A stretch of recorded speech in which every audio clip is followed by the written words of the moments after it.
get started. Welcome, everyone. Let me see if I need the microphone. Is this working? Testing. So welcome, everyone, to today's Rainforest Forum. We are really excited to be able to showcase a few of our great startup companies that have emerged from UNM Technologies and helped along by Rainforest Innovations.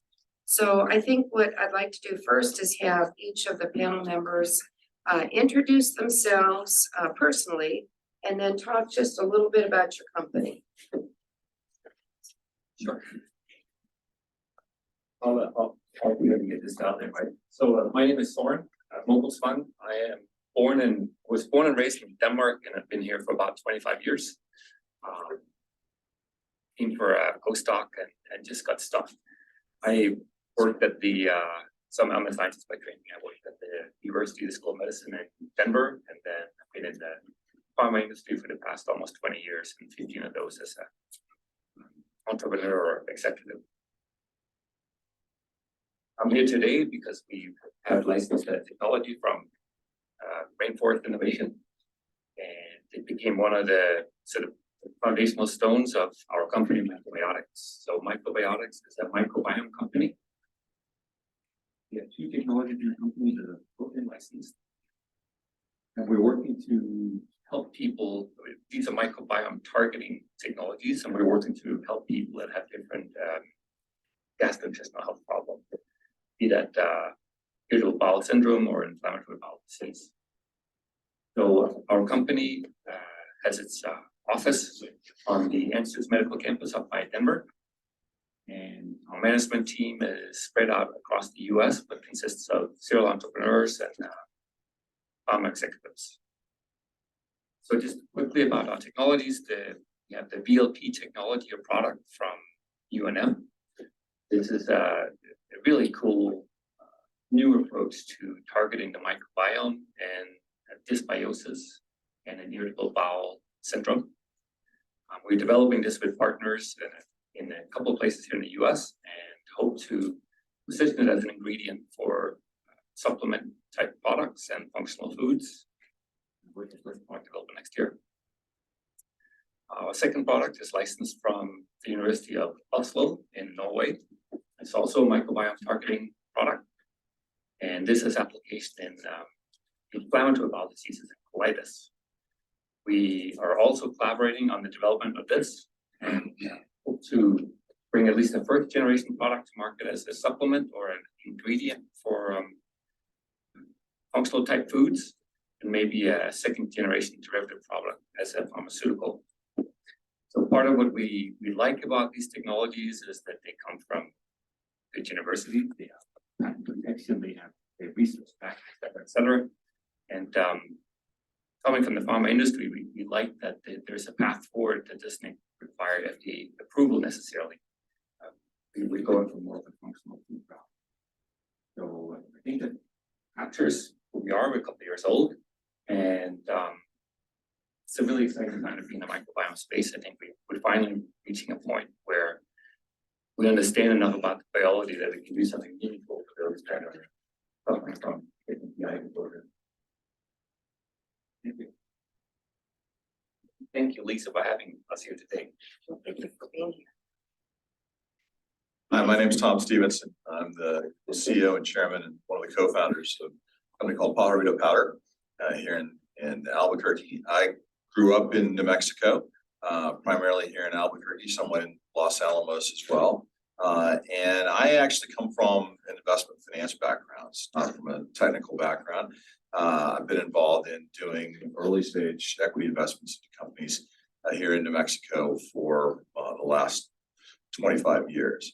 Pajarito powder specifically, which is one of the companies that I was involved in putting together and getting initially the seed funding for, and then of course the follow-on funding, is a licensee from Rainforest Innovations. And the license that we have, the technology that we've gotten from Rainforest Innovations, is actually at the core of the product that we make, which is this.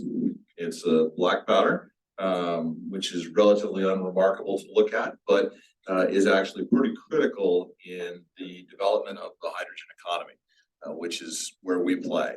This is a catalyst material that we can use for, there's different formulations of this, for fuel cells and for electrolyzers. And it's critical because it really represents one of the enabling technologies from a cost and performance standpoint to be able to help to make the elements of the hydrogen economy, again, specifically fuel cells or electrolyzers, to make them cost effective and bring down those costs to a point where it starts to become viable to use them under broader applications. The materials that we have allow us to reduce the amount of precious metal, which is the key reason why they're so expensive, by as much as 50% in a lot of the products. And the basic platform that we use for the fuel cell catalyst manufacturing is what we licensed out of Rainforest Innovations. We formed 11 years ago. It's kind of hard for us to believe it's been that long, but we're enjoying right now a kind of a great tailwind in the hydrogen space and some significant growth ourselves, where you'll see some announcements against that over the course of the next couple of months, I think.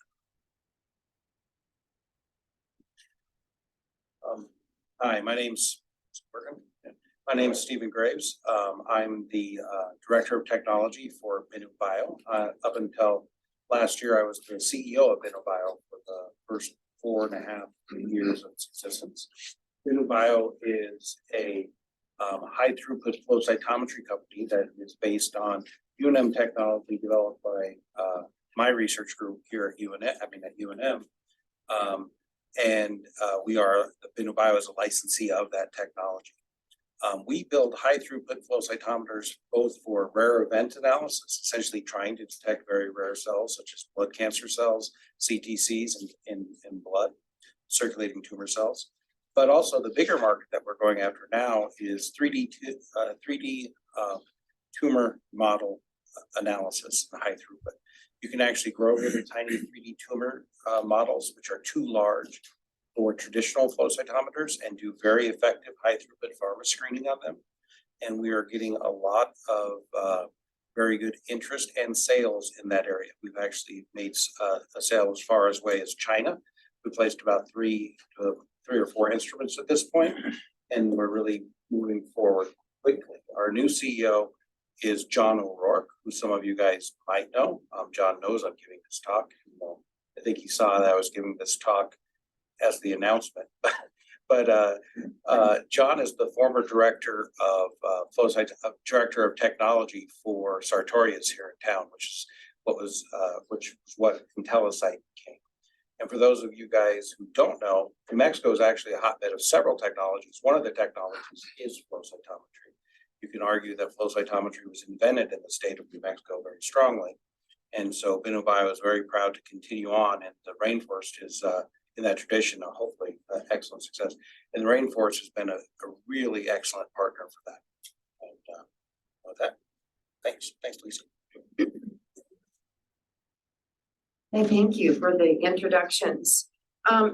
Think back to the very beginning of your company. I know in some cases that's not that long ago, but I think we have a range of start dates. How critical was the technology from UNM to getting the business off the ground, raising funds, putting together your teams, developing your business model? How critical was the UNM technology to all of that? I'll give it an attempt. So when we founded MycoBiotix a couple of years ago, we had a clear vision that we wanted to build a microbiome company, and that it should be science-based, based on technology that would have some level of intellectual property behind it, patent coverage, whatnot. So we did a search using the Wellspring platform, where tech transfer offices often list their assets. And this is how we came across Rainforest Innovation. I think and similarly, we found our second technology on the same platform that's out of Norway. And I think both of those, so when you start a company, and I think this is number 5 for me, if you bring a technology that's backed by peer-reviewed published science, as well as either pending or issued patents, I think it you have a head start. It all gains you credibility with investors. I haven't tried without doing it, but I couldn't imagine that. So you kind of you're one step ahead there, and the experience of working with Rainforest Innovation has been fantastic. There's a mutual understanding of so in our field in biopharma, these early stage technologies are the upside is it's like a dream. There's no limit, right? And at the same time, you can kind of flop spectacularly at any point on your path towards commercialization. So I think Rainforest has been a great partner in working with us and have a similar understanding of where we are in building a sort of a mutually effective path forward. But I think the package from you has been very helpful. I know it's been a while since the company was formed, so think back to those early I can days. remember that far back, so. Mostly I don't want to start admitting that I'm that old, but, Rainforest Innovations was critical along a couple of axes for us, in terms of the contribution that it made. Fundamentally, as I mentioned before, the technology that we licensed serves as the basic platform for how we make some of the core products that we have. And that's been true even though we've done some pivoting, as an awful lot of startups do, to be able to provide solutions that fit better with the marketplace. But beyond that, when we started this company, it was based on the market premise that opportunities for hydrogen were still very strong. And that the time had come to try to address this issue around catalyst costs. And so we looked out at a couple of different sources of technology, including multiple ones that we ultimately licensed, including some from Los Alamos National Laboratories, one from an institution called INRS up in Canada. But fundamentally, what the UNM technology brought for us was not just the specific catalyst formulations, but the manufacturing capability. And even beyond that, we were looking for a technical co-founder who came out of that same group where the technology came, who became our initial CTO for the company. And all of that wouldn't have been possible without knowing that we were going to be able to reach a good and fair licensing deal. And then even beyond that, I think one of the things that is important is that things change over time, right? You go in with a thesis about what the company is going to be, what the market's going to look like, and many times you have to modify or pivot away from what you had precisely in mind. And what we've had with Rainforest Innovations is a partner who understands that and has worked with us. So certain pieces of intellectual property perhaps we dropped from our original license. We've had circumstances where we've had to look at kind of what our own circumstances are like, funding and otherwise, and what we've had is a partner. And I think that's the kind of key takeaway out of this is it's been a partner, someone that we could work with who understood the importance of the fact that everything doesn't go according to the original business plan. And I'm sure, Lisa, I have thrown away the original business plan from 11 years ago, but if I could find it, it would not look much like what our business plan necessarily looks like today. And certainly I'm sure our numbers would have been a lot more optimistic 11 years ago than they necessarily are today. But the long and short of it is that as you go through those modifications over time, you need to have someone, all the people around the table, that includes the sources of your intellectual property, have to understand that. And that's what Rainforest Innovations does. And it's been an incredible benefit to us as a company. And I don't know that we would be able to be where we are today if we hadn't had that flexibility and that partnership that we had ultimately with the organization. Yeah, we keep our original business plan, which is only about 5 years old, around so we can read and laugh about it. But You're braver than I am. it's more recent. the technology's been critical, just as Soren mentioned. It has been extremely valuable to have patented and licensed and peer-reviewed technology in the fundraising process. It has provided us a great deal of credibility with all of our funders, and I don't think that it would be possible, particularly in today's environment, to raise money and get a company going without licensed patented technology. We licensed all of our technology, most of our technology from Rainforest. And I want to, also second that Rainforest has been an outstanding partner with the company over the years as we've gone through a couple different changes and had to talk about how we're going to get the licensing done and how the arrangements will be accomplished. And they've also provided a great deal of training for inexperienced business people, which includes me. And we've brought on seriously much more experienced people now, but in the early stages, Rainforest was also the place where we came to get assistance with how to market our technology, how to do these sort of things.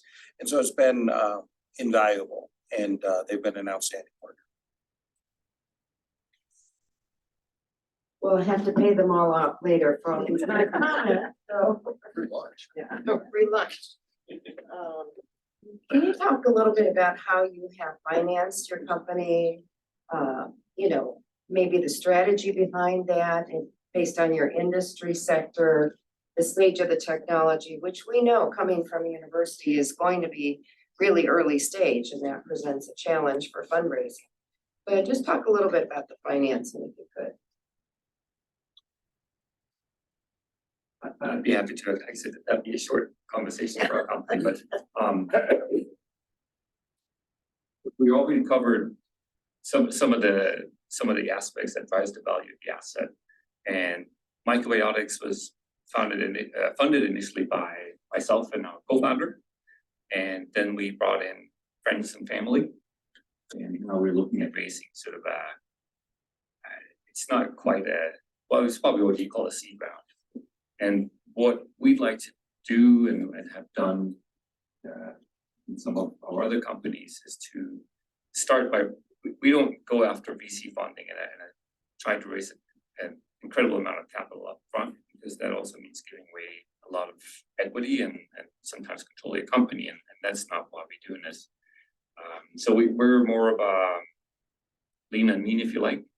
We work with, we're virtual, we outsource a lot of our activities, and some of us are working more than one company because the salary of a senior executive is a heavy burden for a startup.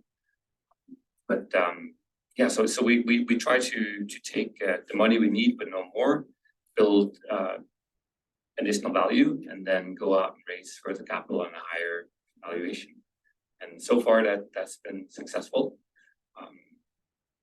And we're just starting to look for that sort of seed round for MycoBiotix. I think we're in a good spot for it. So there's a fun story about the early days of FedEx, which is called Federal Express at the time, that goes that Fred Smith, the founder, when they were running out of money, took the money that was left, went to Vegas and bet it on black. And so if it had come up red, we might not have FedEx these days. So I only mention that. I don't know if it's actually true or not. That's one of those kind of urban legends that sounds kind of interesting. But mostly to say that I don't encourage that as a fundraising strategy. And so it's a little too risky. In our particular case, we had the benefit of coming from a different place because of it was really the focus of Verge looking at the market and seeing the opportunity. And so we had a built-in early funding source for our seed funding. And so in that sense, I feel like it's a little different than what you see with a lot of startups. But because we had that built-in relationship, we knew that there was going to be the source of funding. If we could find the pieces of the technology and validate the market to the partners within that venture fund. And so for us, we did raise venture capital funding in the early stage that was coupled with some angel funding as well. And that was key to get us through our Series A stage. And what we've done subsequent to that is been primarily to go with strategic partners. And one of the things that I'll say that I think is really important as you're thinking about the sort of business model and the business strategy that you have is where does your company fit within kind of the overall supply chain, within the overall market that you're looking to address. In the case of Pajarito powder, we made a decision that we were not going to make fuel cells. We were not going to make electrolyzers. We were going to focus on a very precise component within that supply chain, and that's the catalyst. And that's a story that resonates extremely well to strategic partners who are in that space and understand the value and needs that exist to be able to provide an advanced next generation catalyst. It doesn't sell as well to the sort of generic financial community because we have a limited number of customers, and that sort of cuts off the potential space of people that we're going to sell to. And it makes it a little bit less likely that we're going to be that major unicorn opportunity that so often you see the financial investors looking for. And so in our particular case, it's worked very well. We brought in Hyundai, we brought in a company called Becker, Belgium, as strategic investors to come into the company. And I think the main point, the main takeaway is that as you're looking at your business strategy and your business approach, keep in mind that it's going to have an impact on what the investment strategy needs to be as well, and the types of people that you're going to be able to be most successful, the ones that are going to with whom your story is going to most resonate. And that's going to be a critical piece in how you are able to secure your funding and keep you from wasting your time in not going out to bang your head against resources that are just not good candidates for the type of funding that you're going to need to be able to service your particular company. Yeah, BennuBio has been funded by a combination of venture funding and SBIR funding. Early on, we started with a small investment round that was also supplemented by an SBIR phase 2. And then we went on to a second round of investment that was much larger. Our amount of venture that's been raised is probably about 10 million at this point. The amount of SBIR money that's been raised or obtained is about 4 million at this point. So we've been fairly traditional. In the early days, we were financed off of hundreds and hundreds, literally hundreds of pitches to different VCs all over the country. Eventually you get pretty polished at that, and you need to find, and what we found is by finding the correct VCs, you can bring in a lot of strength into your business teams. We were mainly technical at the beginning. But I would say that there's a lot of stories I can tell you about what you should or should not do.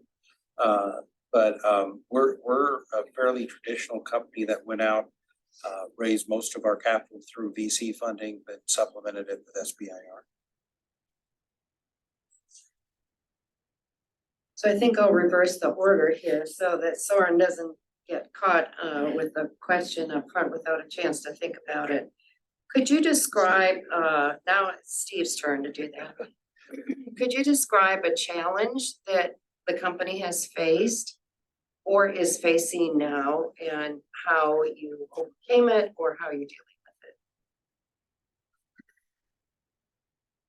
Yeah, so one of the challenges you have as we're an instrumentation company, and so it becomes pretty capital intensive even to keep your inventory in stock, particularly if the inventory is, the base cost of the materials is around $60,000 to $100,000, depending how the instrument's configured.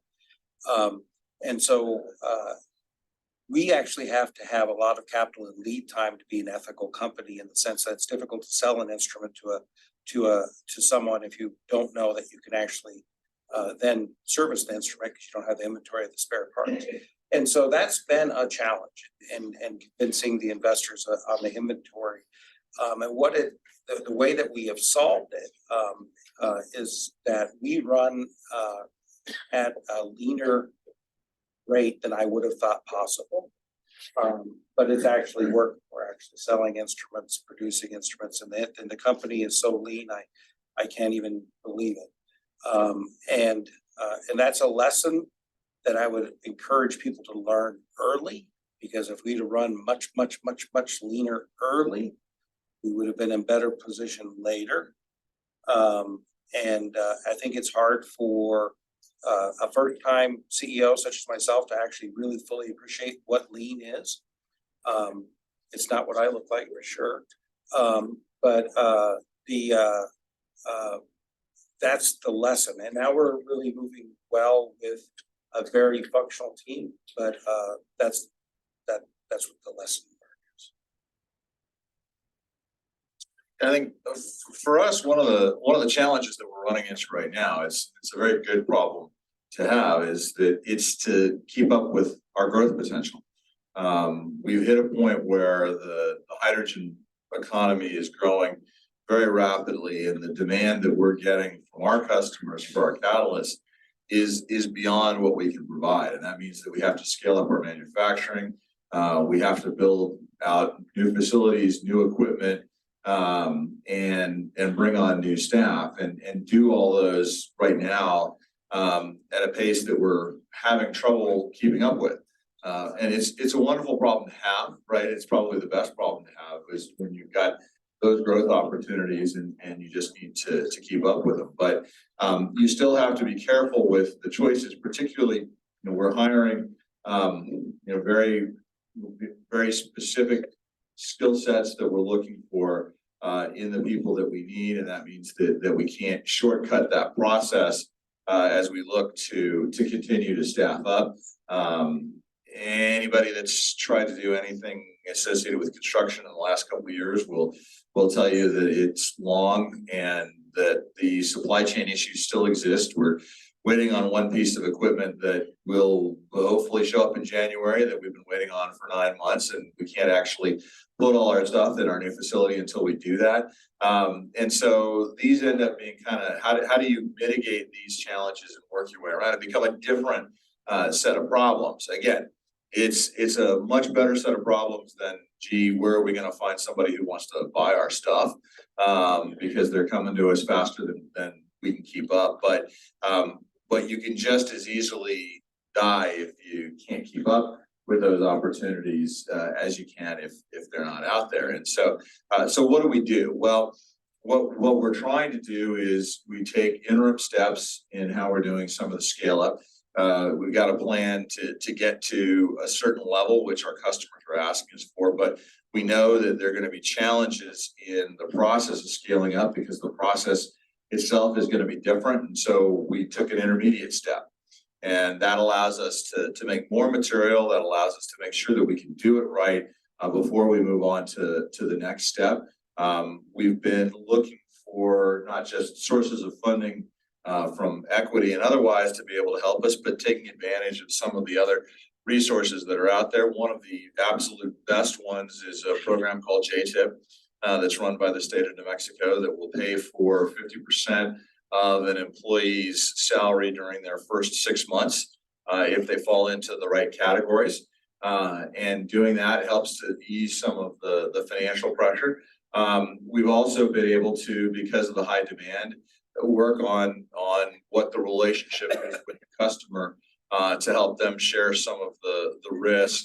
You talk about the inventory. In our case, it's precious metals, and those can be very, very expensive, and we don't want to hold those on our balance sheet. So we've gone to our customers and say, okay, you've got to help us with this in order for us to be able to achieve what you need. These are all things that we've been able to do so far, but really have to continue to do in an even bigger way if we're going to ultimately hit that goal that we want to get to in the timeline where the market momentum exists right now today.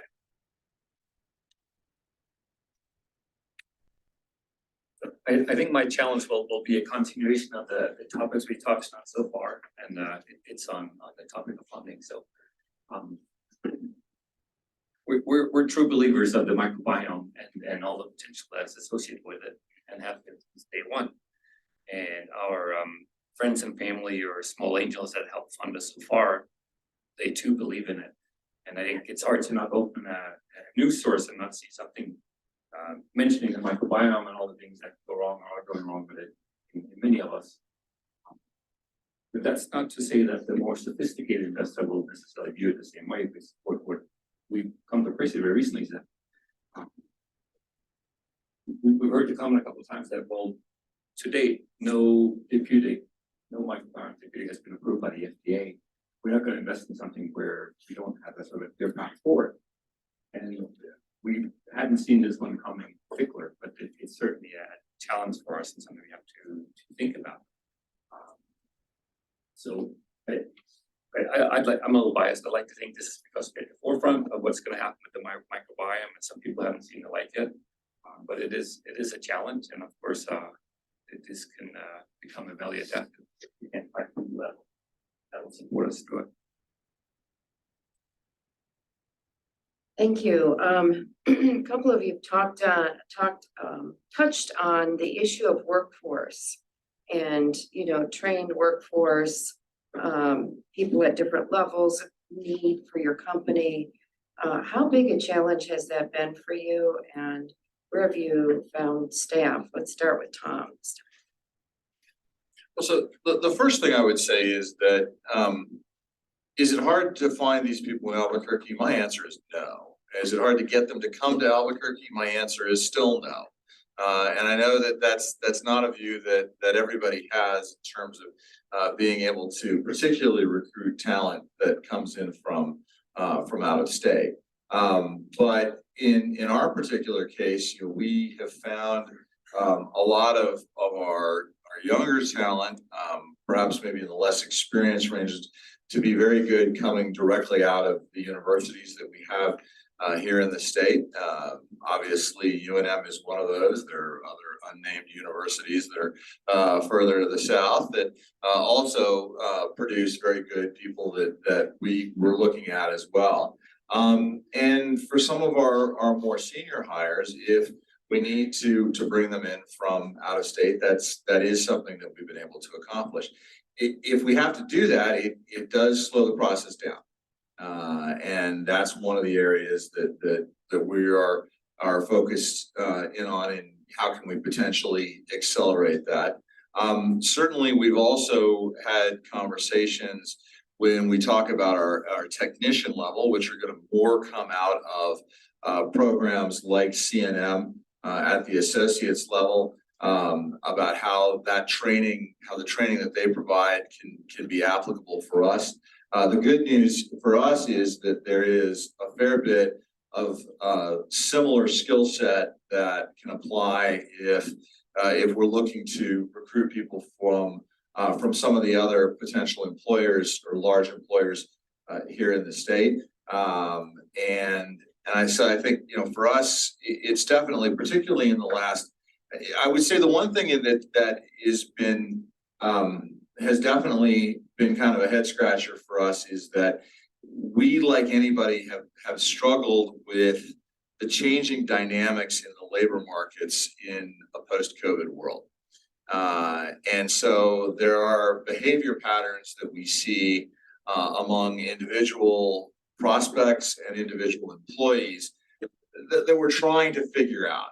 And frankly, I don't think we have them all figured out, whether that's about their sort of view on commitment to a job if they've accepted it and coming, or how they feel about staying, or hopping to other jobs. We are seeing more growth in the local market, and therefore we have lost some people that have gone to other positions where they're getting very significant step ups in pay, and those are things, unfortunately, that will probably add to our cost base. And so there are definitely elements to the recruiting and the staffing.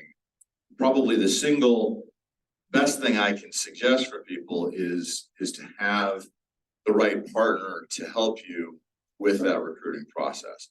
we happen to be very, very fortunate that we have an HR manager who has extensive experience in recruiting, and she's fantastic at doing it, going out and getting people and recruiting them to come in. And so whether you do that in-house with someone who's an employee in your company, and frankly, we're a little on the small side to normally have an HR manager, but it's been paying off for us.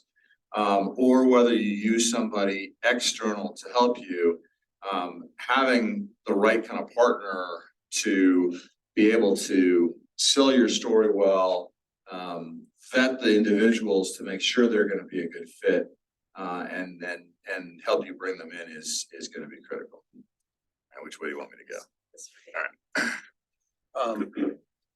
We too have had very good luck in bringing in technical on the technical side of our company, both from all the universities. Where we met, flow cytometry is relatively a niche market. So for sales and marketing, even though it's a relatively large market of about $10 billion, most of everybody who's very experienced in the sales and marketing of what's a very specialized technology and research don't live in Albuquerque. And if they do, some of them are ensconced at Sartorius, but we've been somewhat, capable of recruiting people like that away. But we've had to essentially look a little wider and employ some people outside of the state as well in the post-COVID world. But overall, as mentioned earlier, the JTIP program has been an outstanding way for us to bring in people and get them on board at low cost as they get 50% back every 6 months for high pay. And on the technical side, Albuquerque has been an outstanding place to recruit talent for. On the sales and marketing side, we've had a little bit harder time doing that, but it might be because we're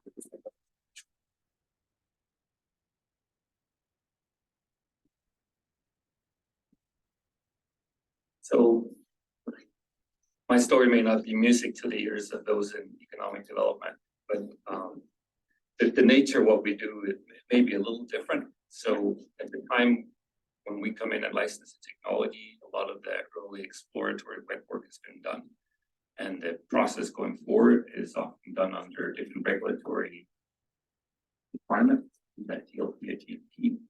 And that's not something you just set up internally. So rather we go to specialize in the particular processes and steps.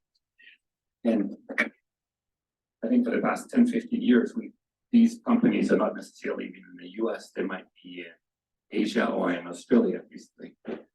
So we don't have a lot of we don't have technical staff in-house, we outsource, and it's not that we don't want it, but it's more that the skills and expertises we need, they reside in specialized organizations where you get a lot of bang for your buck. I think the other thing that may be unique to what we do is that the strategy typically for a small pharma company, certainly for ours, would be to in-license what we consider a diamond in the rough. We work on it for a few years, de-risk it, maybe generate some pivotal proof of concept data, and then we hand it over to a larger pharma company, a strategic partner. And for the reasons I just described, the path between in-licensing and out-licensing or sales in our industry specifically is often done by using outsourced resources. Now for the management and consultants, having done this for many years in different companies, we have a strong network of specialists we tap into, whether it be that regulatory or CMC or anything to support advancing our assets. We tap in and we typically buy it by the hour or have it on a monthly retainer. I have a couple more questions, but I'd like to see if the audience has some questions they'd like to ask now. Chuck? How many employees do each of you have full time? Was it full-time employee? Well, our FTE count is 15. our FTE count now is about 6. Was as high as 15, but we're at 6. And we're growing. We raised some more money, so it'll be going back up.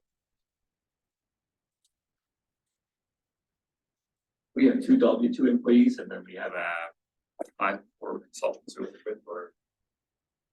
Our chief medical officer, for instance, is not a full-time employee. We could never afford that, but we have somebody we work with for years and years that would count one of those 5 consultants. Fernando. Yeah, I have a question on product diversification at early stage of business development. There and what your feelings are. Should it be a laser tight focus on one product, or does it make sense to sort of hedge your bets and go for a number of products within your production development? I don't know that there's a single answer to that, but so typically the assets I've been involved with will come with a package that will have preclinical proof of concept data for multiple indications of diseases. And then as we start advancing it, we'll have to focus on one because it's very expensive to move forward. And I think when we use of proceeds, even just getting it through a safety trial, which is often a go no go decision, you can be a bit agnostic to the underlying condition. But so I think from a development point of view, we focus on one. But when we talk to pharma companies and potential acquirers, we tell them about the lead indication, but then we tell them about the backups because they might have a favorite. It might succeed in one another, but that didn't really answer your question. So it's actually a little bit more directed towards Tom since And my answer would be to be laser focused on the market. And then in terms of product choice, it can sort of flow out from that. And the catalyst technology that we have could have applicability into other markets. And we've consistently said, no, we're not going to do that. We are focused on the hydrogen economy. And so for me, that's actually the bigger piece is making sure that that you've got a singular focus on the market that you're focused on, because those are the customers, that's the demand. And then frankly, you kind of backfill the products, the capabilities to go with what the market is telling you. And that was the biggest source of our first pivot, where we went from ultimately the catalyst that we started with had no precious metals in them at all. But that's not what the market wanted. The market kept telling us that if you could come up with something that still uses precious metal, platinum, iridium, but uses less of it, that's the product that we're interested in buying. And so we made that shift, and that's been successful. But I would come back to this idea that, and what I've seen over the years is too many people get into trouble if they sort of say, oh, well, you know, we've got our technology serves this market and serves that market. Because you may have completely different business propositions, you may have completely different business models, different sales forces, and it just becomes that much more difficult. So to me, it's really about sort of staying focused in a particular market space, more than it is really about whether you have a spread of products. Ultimately, you like having a spread of products because that gives you more people you can sell to within that particular market space. You've had particular success with both the ECS and the EEC materials, and that's unusual. A lot of times for smaller companies, you see that they focus on one. For those who don't follow this industry, one is for fuel cells and the other one is for electrolyzers.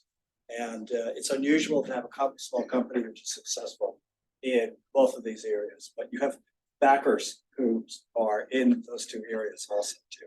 Well, thank you for that. Right, so ECS is engineered catalyst support material. That's what we make at the core of our fuel cells, as said, and then the EEC, which is our engineered electrolyzer catalyst. And we actually, gave some thought about whether we were going to move into the electrolyzer catalyst space when we did it, because we started in the fuel cell side, and we're really glad that we did, because the electrolyzer space is moving more quickly today than the fuel cell market is. And so that's actually gone from something that was a much smaller percentage of what we sold to 50% of what we sold to probably going to be well over 50% of what we sell, if not this year, then next year.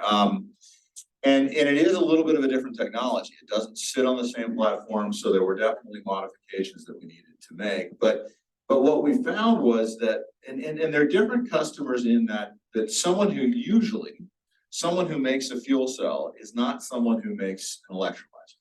So in the fuel cell space, our biggest potential customers are automotive companies, right? So these are companies like Hyundai, our investor, Toyota, Cellcentric, which is a combination of Volvo and Daimler Trucks, Cummins and others who those aren't our customers necessarily. Those are just examples of companies that are in this space who are making those systems and are typically making the whole system, whereas electrolyzer manufacturers are completely different companies. But they're always at the same trade shows. They're always at the same conferences, whether academic or professional. And so the ability to sort of service both of those was actually very complimentary for us. And as I say, it was something that we gave some thought to. And even today, it creates a little pull and tug as to what we put more prioritization against in terms of our limited resources to invest and to sell. But I appreciate your comments, and you know, in our case, it ultimately is just because I think the hydrogen economy as a whole tends to think of itself as the hydrogen economy as a whole. And so you have to really understand again how your customers in your industry are going to think about themselves and their role in the overall space. My answer is to second Tom's focus on the market. And in our case, that really led to a focus on a single product. When you have a high product cost, focusing on a single product early stages, we have very limited resources. It's critical because you need to get to profitability and sales as fast as possible. And so multiple products, and showing a breadth can always be a part of a PowerPoint, but you need to show positive revenue as soon as possible. And so in our case, I would just highly recommend a single product with the idea of focusing on the market and getting to revenue generation stage as fast as possible. That makes a lot of sense with high value products. Another question? Yes. Yes, how's it going? So I believe I heard from Thomas, some of the incentives that the state has, like JTIP. But from y'all's experience, what are some of the other incentives the state has helped you out with, or is there anything that's helping you all get more access to the partnership? There are a lot, actually, and if you go and look at the state's economic development department website, what you'll find is that there are a variety of programs that are sort of targeted for companies that are at different stages, right? So JTIP is one that's applicable to companies of any size and any number of employees, and those aren't restricted just to tech companies either, right? You'll see other companies that participate in the JTIP program. The state has something that is a support program to SBIRs. So if you have an SBIR grant, you can actually go to the state and get complementary funding to go with that SBIR grant. That helps to fill some of the gaps that maybe the SBIR isn't going to fund. The state's done startup grants as well that are just pure startups that don't have to be tied to the grant funding. One of the ones that's less known, and I probably shouldn't talk about it because it's less known, but that was a joke. But it's one that's been incredibly useful for us, is something called the STEP program, which actually will provide support to companies if they're doing trade show exhibitions internationally. So this is unusual for early stage companies. But in our particular case, our market has been global from the day that we started. Our earliest customers were outside of the United States. And so the trade shows that we go to and exhibit at are in Germany or in Japan. And so we're able to get some support from the state through this program called the STEP program to be able to cover not usually all, but at least a good chunk of the cost of a booth, which is terrific in deferring the cost. if you're working with the federal laboratories, there's actually a couple of programs that are very useful. There's what's known as the Small Business Assistance Program, which any business in the state can go and get $20,000 worth of funding if you're in Albuquerque and $40,000 if you are in a rural area. I'm not positive about the rural because we're in Albuquerque, but I think that's right. And then they've added a complementary program on top of that, which is something that's known as Trigger, which is a technology readiness grant program, which can be more on the order of like $150,000. Now, those programs don't provide cash to the company, but what they do is they provide funding to the laboratory to be able to work with you, to be able to achieve certain goals that you may have in terms of your ongoing technology development. Now, the amount that's going to help, if you're doing early stage drug discovery, $150,000 may not get you all that far. But if you're doing something like what we're doing, it does. And so it depends a little bit on the particular industry that you're in. But but that's another one where you can be able to potentially access resources at the federal laboratories. The biggest one that the state has is something that's known as LEDA, which is really intended for when you get to that point where you're building out a facility. You either purchase the facility or you're leasing the facility and you're doing build out on it. Then based upon your projection of job growth, the state's able to provide funding to be able to support that.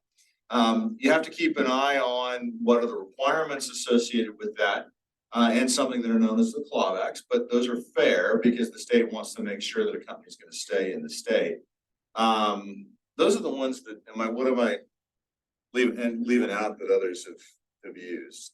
I have a couple that I didn't know about.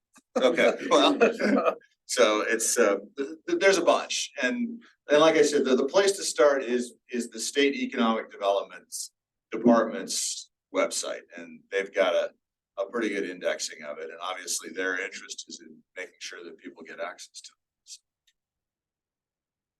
It was a very comprehensive answer. Thank you. We've used most of them over the years. Okay. I have another question. I come from the marketing world, so I find all this very interesting, and I've never worked with tech companies before. So just high level, when you guys were ready to go to market and to sell, what was successful to reach your end user, whether that's B2C, C2C, but what did that look like for you guys in marketing that product for sales?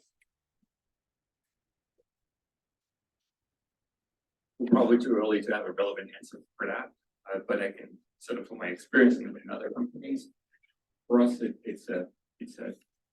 our customer would be an acquiring larger pharma company, typically a strategic partner, and it's for us it's a matter of checking all the right boxes in terms of development and maturity, and to some extent having the right people and institutions behind the product that it's serious, and that opens the door. But then when you get into diligence, they'll look at whether you have to check all these boxes, but it's not usually just my market answer.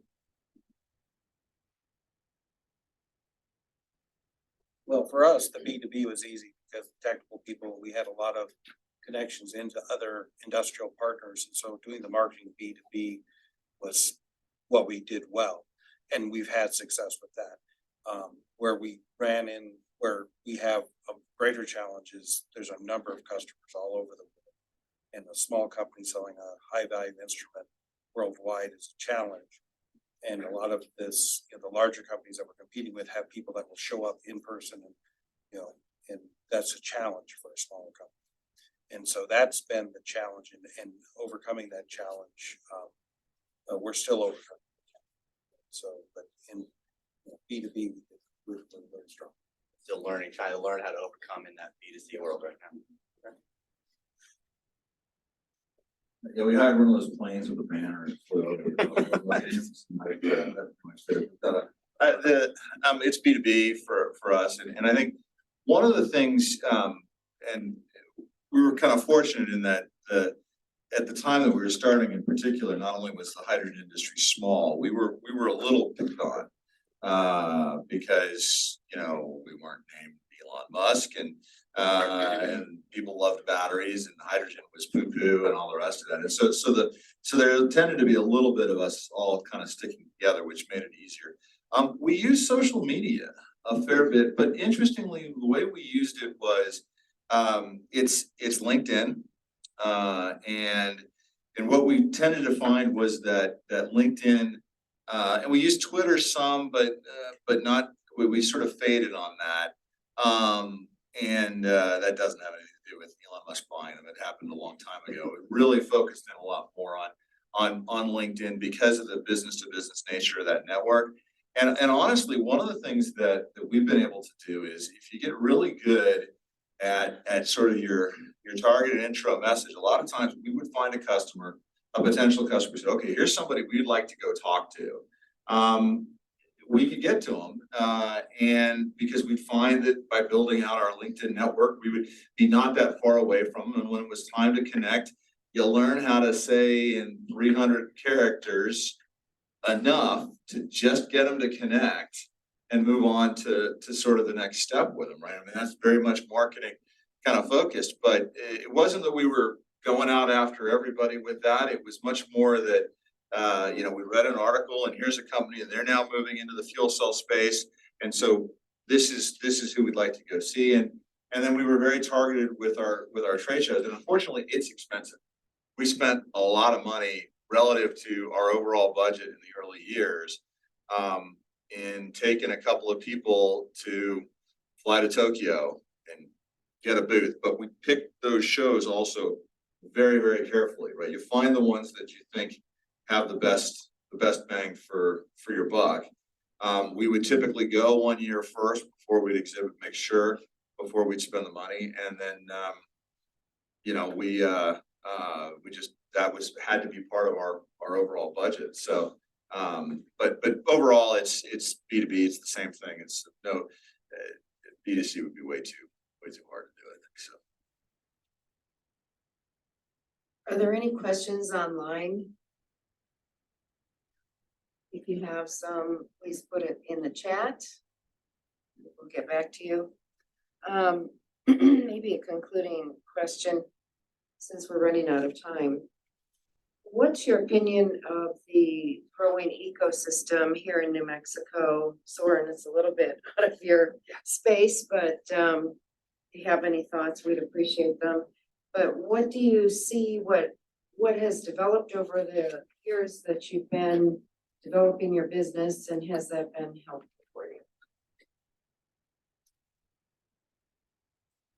First. Yeah, well, I think we're getting there. I mean, I've had experience in the flow cytometry business world dating back to about 2004, 2006 with acoustic cytometry systems, which came out of Los Alamos and some research we were doing up there. That company essentially started and was immediately acquired because they had.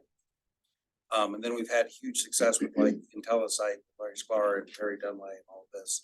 And because of that, I think that we were able to recruit a CEO, a really skilled professional CEO right here locally. And so I think that the area is growing and it's getting better.